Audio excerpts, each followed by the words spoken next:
ሰላም ጤና ይስጥልኝ የቻናላችን ቤተሰቦች ዛሬ እጅግ በጣም በጉጉት ስትጠብቁት በነበረውና ብዙዎቻችሁ እንግዲህ ጥያቄያችሁ በነበረው ቪዲዮ እንግዲህ ይዤላችሁ መጥቻለሁኝ። ፀጉራችንን እንዲያድግ እንዲወፍርና ጤናማ እንዲሆን እንግዲህ ሁላችንም እንፈልጋለን። ነገር ግን ብዙዎቻችን እንግዲህ የሚያሰለቸን አንድ ነገር አለ። እሱም እንግዲህ ቅባት ተቀብቶ ለሰዓታት አቆይቶ ከዚያ ደግሞ መታጠብ ነው። በስራ ምክንያት የምትጠመዱ ከሆነ ፀጉራችሁን በየቀኑ መታጠብ የማይመቻችሁ ወይንም ደግሞ ቅባት ፀጉራችሁ ላይ እንግዲህ ሲቆይ የሚከብዳችሁ ሰዎች ዛሬ ለእናንተ እንግዲህ ታላቅ ምስራች ይዤላችሁ መጥቻለሁ። ዛሬ የምናየው ፀጉር ላይ ረሽተን ወይንም ደግሞ ተቀብተን መታጠብ የማያስፈልጋቸውን ነገር ግን ደግሞ ለፀጉራችን እድገት ከፍተኛ ሚናን የሚጫወቱትን ሴረሞችን እናያለን።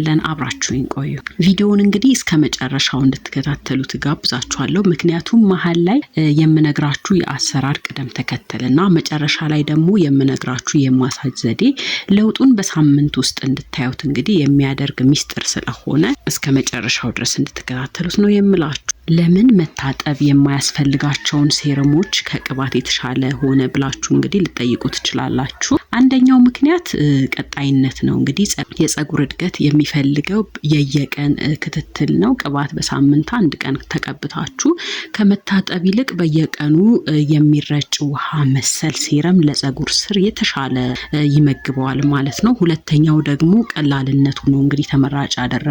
ፀጉራችሁን አያቆሽሽም፣ አያጣብቀውም፣ ሽታውም ደግሞ ደስ የሚል ነው። እነዚህ ሴረሞች እንግዲህ እንደ ውሃ የቀጠኑ በመሆናቸው በቀጥታ ወደ ፀጉር ቀዳዳዎች ዘልቀው የመግባት አቅማቸው ከፍተኛ ነው። አሁን ወደ መጀመሪያውና እጅግ ውጤታማ ወደ ሆነው የሮዝመሪ ሴረም አዘገጃጀት እንሂድ። ሮዝመሪ በሳይንስ የተረጋገጠው የደም ዝውውርን በማፋጠን እንግዲህ አዳዲስ ፀጉሮች እንዲበቅሉ ያደርጋል። የመጀመሪያው እንግዲህ ትኩስ ሮዝመሪ ቅጠሎችን ማዘጋጀት፣ ከዛ በኋላ ትኩስ ቅጠል ከሌላችሁ ደግሞ ደረቅን መጠቀም ትችላላችሁ።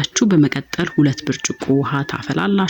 ውሃው መፍላት ሲጀምር የሮዝመሪውን ቅጠል ጨምራችሁ ለ15 እስከ 20 ደቂቃ ቀስ ባለ እሳት ማንተክተክ ነው። ውሃው ቀስ እያለ ቀለሙን ወደ ጥቁር ቀይ ቀለም ሲቀይር ታዩታላችሁ። ከዚያም እንግዲህ እዚህ ጋር አንድ ትልቅ ሚስጥር ልንገራችሁ። ጥቂት የቅርንፉድ ፍሬዎችን ብትጨምሩበት እንግዲህ ባክቴሪያን የመከላከል አቅሙን እንዲሁም ደግሞ እድገትን እንዲያፋጥን እንግዲህ ታደርጉታላችሁ። ቅርንፉድ ለጭንቅላት ቆዳ እንግዲህ ንጹህ ለማድረግ ከፍተኛ ሚናን ይጫወታል ማለት ነው። ይህ ድብልቅ ከበሰለ በኋላ በደንብ እንዲቀዘቅዝ መተው ይኖርባችኋል። ከቀዘቀዘ በኋላ አጥልላችሁ በመርጫ ቦትል መጨመር ነው። ከዛ የሴረም ፍሪጅ ውስጥ ቢቀመጥ ለ2 ሳምንት ያህል ያገለግላችኋል። በቤት ውስጥ ደግሞ ማዘጋጀት ጊዜ የሌላችሁ ሰዎች ከሱቅ የሚገዙ ምርጥ የሆኑ ሴረሞች እንግዲህ መጠቀም ትችላላችሁ። ለምሳሌ ዘ ኦርዲነሪ መልቲፔፕታይድ ሴረም የተባለው እንግዲህ ሴረም በጣም ውጤታማ ነው። ይህ ሴረም በውሃ ላይ የተመሰረተ በመሆኑ ፀጉር ላይ ሲቀቡት ወዲያውኑ የመመጠጥ ባህሪ ያለው ማለት ነው። ለፀጉር መሳሳት እንግዲህ እጅግ ፍቱን ነው ማለት ነው። እነዚህን ስትገዙ ሁል ጊዜ ወተር ቤዝድ የሚለውን መምረጥ ይኖርባችኋል። ምክንያቱም ቅባታማነት ካላቸው መታጠብ ስለሚኖርባችሁ ማለት ነው። አሁን ወደ ዋናው ነጥብ እንምጣ። ሴረሙን ማዘጋጀት ብቻውን በቂ አይደለም። አጠቃቀማችሁም እንግዲህ ውጤቱን በጣም ይወስነዋል ማለት ነው። ፀጉራችሁ ከፊት ወደ ኋላ ከፍላችሁ ሴረሙን በቆዳችሁ ላይ ብቻ እንዲያርፍ አድርጋችሁ መርጨት ይኖርባችኋል። ትልቁ ቁልፍ እንግዲህ ማሳጅ ነው። ጣቶቻችሁን በመጠቀም ለ5 ደቂቃ በክብ ማሳጅ ማድረግ ይኖርባችኋል። ይህ የደም ዝውውርን ስለሚጨምር ሴረሙ ራሳችሁ ውስጥ በደንብ የራስ ቅላችሁን በደንብ እንዲያርሰውና ወደ ውስጥ እንዲገባ ያደርጋል። ሌላው እንግዲህ እዚህ ጋር ልነግራችሁ የምፈልገው ኢንቨርሽን ሜተድ የተባለውን ዘዴ መጠቀም ይኖርባችኋል። ይህም ደግሞ ምንድነው ካላችሁኝ ጭንቅላታችሁን ወደ ታች ደፋ አድርጋችሁ ማሳጅ ብታደርጉ ደም ወደ ጭንቅላታችሁ በብዛት እንዲሄድና ፀጉር እንዲያድግ ያደርግላችኋል። ይህንን በቀን 2 ጊዜ ጠዋትና ማታ ብታደርጉት ውጤቱን እጥፍ ያደርጋል። አንዳንድ ሰዎች ሽታው አያስቸግርም ወይ ብለው ይጠይቃሉ።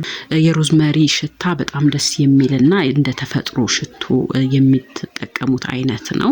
ሌላው ጥያቄ ደግሞ በየስንት ቀን ብንቀባው ጥሩ ነው የሚል ነው።